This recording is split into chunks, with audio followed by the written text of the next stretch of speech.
Alpine Liquid Fertilizers is your full-season crop fertility specialist from start to finish. Visit alpinepfl.com for more. Bernard Tobin here at the Ontario Certified Crop Advisors meeting here in London, Ontario. I'm catching up now with Gary Schnitkey. He is a University of Illinois professor of farm management. Gary, welcome to Canada. Well, thank you. It's cold up here just like it was in Illinois when I left, so both cold. Yeah, and it's probably cold in the markets too, and that's what I want to talk about. You know, you in your presentation today, you looked at the next 10 years, and you looked back at the past, and you looked into the forward position, and you basically said, you know, it's going to be a difficult 10 years.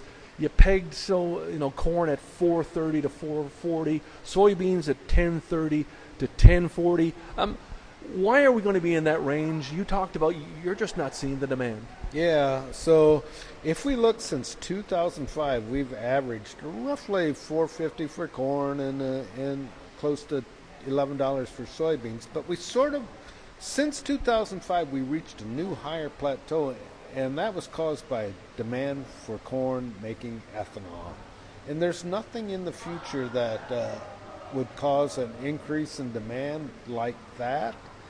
And so and when we look at these commodity markets, we vary around a long run trend or plateau, and that's 430 to 440 for corn and 1030 to 1040 for soybeans, and there's not a lot of reason to believe that that's going to change. So we're here, and when we have some supply shortfall, we'll get above it, and when we have other good supplies and demand differences, we'll see below that. But we're here. Yeah, you talked about some of those demand spikes. You know, you going back to the ethanol industry emerging. 2005, Ukraine, Russia. I guess the only thing we're hoping for in there is probably a drought situation, right? Yeah. So if you go back to 2005, we had that condition that caused our markets to increase, and since then we've had two times when we've been above that plateau. 2012 period when we had drought in the Midwest and middle part of both Canada and the U.S. Then before that, Brazil had poorer crops, and former Soviet Union had poorer crops as well. So there was that supply shift, and then Ukraine, Russia, and again we took off that supply from Ukraine, Russia. All those things are sort of transitory, and now we're back to normal. And I wanted to explore, I guess, some more reasons for your pessimism. At the top of your list was that expansion of acres in Brazil. Yep. So we're here at this plateau, and you can hope that we get above it, but then you have to remember that Brazil can bring in on a whole lot more acres, and that would be generally a conversion from pasture to cropland.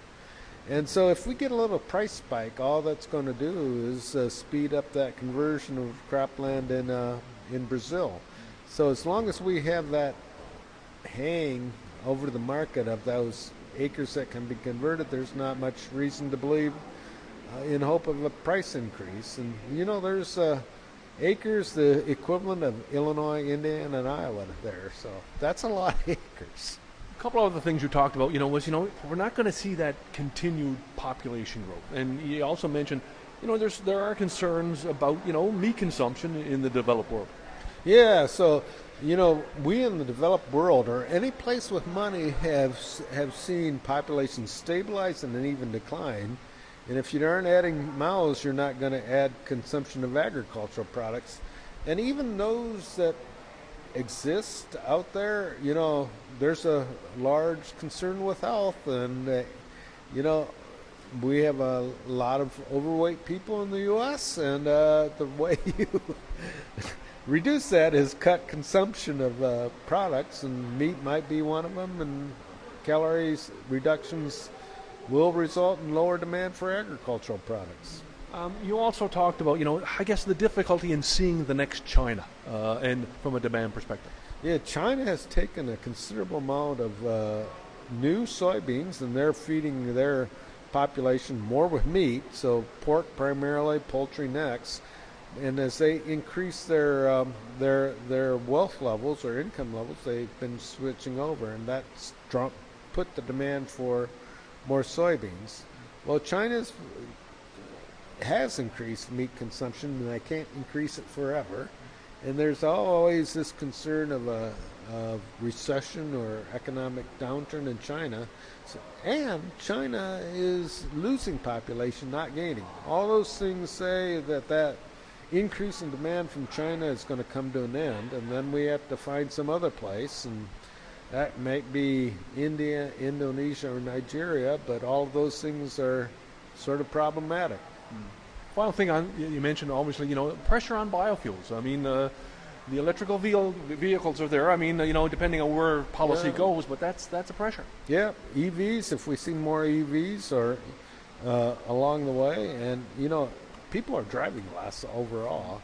So if we see a switch to EV, that means less demand for ethanol. We might see some spikes in biofuels use, but that's going to take some political actions, and your guess is as good as mine as to whether those are going to happen. And speaking of politics, you mentioned the world has moved away from free trade. President-elect Trump is going to be making some announcements on tariffs. It's going to be tougher to do business going forward. Yeah. We have moved away from free trade, and Trump is a prime example. Although in the U.S., Biden had his own industrial policy, and he did not roll back a number of Trump's tariffs. So Trump's going to announce new tariffs. But this is a worldwide thing. And, you look at Europe, Great Britain has broken away from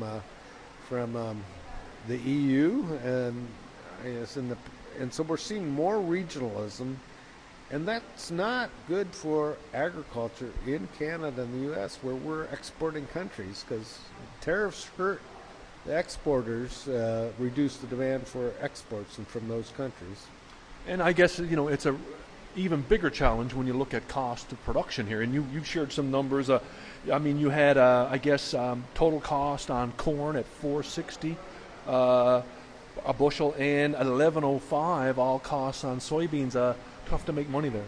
Yeah, we've seen those costs increase dramatically during the last price increase, 2020, 21, 22. When we see those cost increases, we typically don't see costs come down again, so we have to learn to live with that. So we're here, and if you look at 460 corn as a break even, and then you got 430 as the long run projection, something's got to give in there. So we'll see what that something is. You talked about producers in the industry needing to reset, and you had three things that you really focused on. Let's dig into those a little bit. You talked about the need to maximize profits, not yields. Yeah. So profits, not yields, and what we see is a lot of farmers going for those extra bushels of yield. The 2 or 3 more bushels per acre. And those can be very costly to get. And that can include, putting nitrogen on at pretty high levels, using fungicides, and doing a lot of tillage. Well, we're in a lower price period now. So during that period, profits are more important than yields. So let's really look and see where we can get those profit advantages.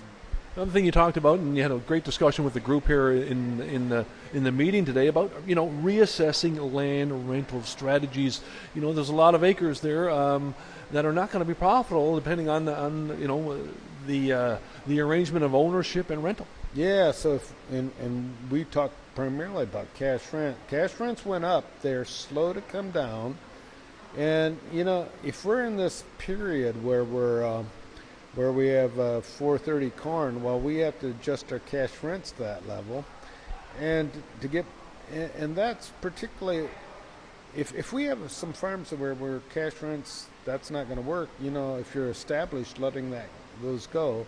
If you're a young producer, that's hard. But a lot of young producers aren't going to be able to use the strategies that many used in the past of using cash rent to generate income. That income's going to have to come from another source, which may be another business on the farm or something along that line.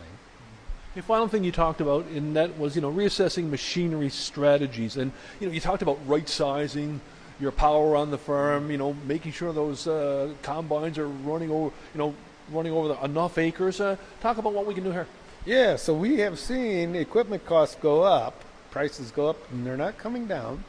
So two really things on the combine. You know, you got to be running over 2,000 plus acres to justify a new piece of equipment. So if you're smaller than that, you know, equipment sharing or some other option can really make a difference on those costs, because we really do see those come down. The other thing is, you know, take a look at the number of tractors on your farm, new tractors, and minimizing those tractors is important, because a tractor is a pretty large cost item. It has good levels of depreciation, so we really have to make use of those. Final question, that is, you know, I know you've got your 10-year outlook. You know, we've seen some movement with some corn acres in the market in the last little, you know, in the last week or so. You know, anything you see on the immediate radar that might push things? I mean, we're not going to go up or down too far, but anything on the radar? Yeah, so we'll likely see a bit of a shift to corn now, and that seems warranted given where the prices are at. Again, it's going to come down to the weather market and see where that is this spring and summer. So it's the weather season. Well, great stuff, Gary. Appreciate you making some time for Real Agriculture here at the CCA conference. Well, thank you for having me, and next time make it warmer here. Will do.